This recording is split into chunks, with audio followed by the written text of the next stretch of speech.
এই থেকে এক ভাইয়া আমাকে চমৎকার প্রশ্ন করেছেন যে আপু, আমি তো গরিব মানুষ, আমার চাহিদা অনেক বেশি, তো আমি 2টি বিয়ে করেছি, তো আমার একটি মাত্র ঘর আছে, তো আপু আমি কি এখন এক ঘরে 2 বউকে নিয়ে থাকতে পারবো?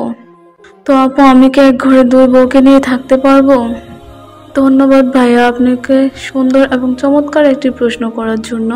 তো ভাইয়া, আপনার উদ্দেশ্যে আমার আজকের এই ভিডিওটি, তো আপনি মনোযোগ সহকারে শুনবেন। তো প্রিয় পর্দার আড়ালের মা ও বোনেরা এবং সম্মানিত যুবক ভাইয়েরা, তো সবাইকে উদ্দেশ্য করে আমি সালাম দিচ্ছি, আসসালামু আলাইকুম রহমতুল্লাহি ওয়া বারাকাতুহু।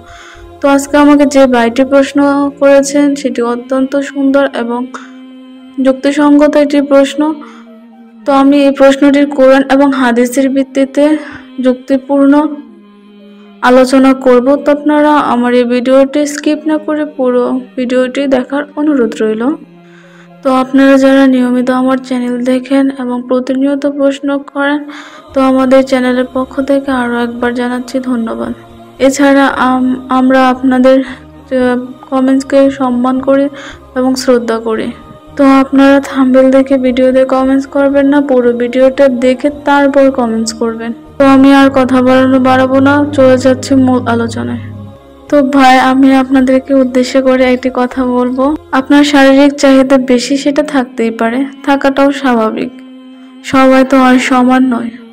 তবে আমরা হাদিস থেকে যেটা জেনেছি, আপনি একাধিক বিয়ে করতে পারেন।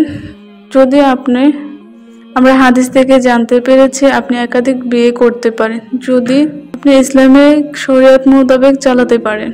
একটা কথা আছে যে স্বাদ আছে থাকলেও কি হবে, সাধ্য নেই।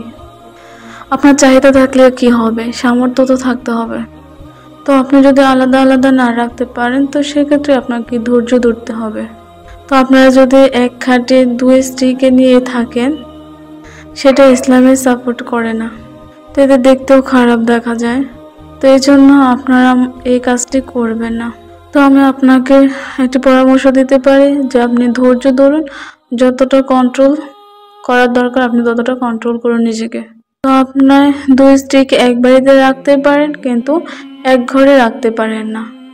এক খাটে শোয়ার পর যদি আপনার স্ত্রী মনে কষ্ট পায়, সেটা আপনার জন্য জায়েজ না। তো আপনি এতে করে গুনাহগার হয়ে যাবেন। তো এই ছিল আজকের গুরুত্বপূর্ণ আলোচনা। তো ভাই, আপনি আশা করি আপনার প্রশ্নের উত্তরটি পেয়েছেন। তো প্রিয় পর্দার আড়ালের মা ও বোনেরা, এতক্ষণ ধৈর্য ধরে আমার ভিডিওটি দেখার জন্য অসংখ্য ধন্যবাদ।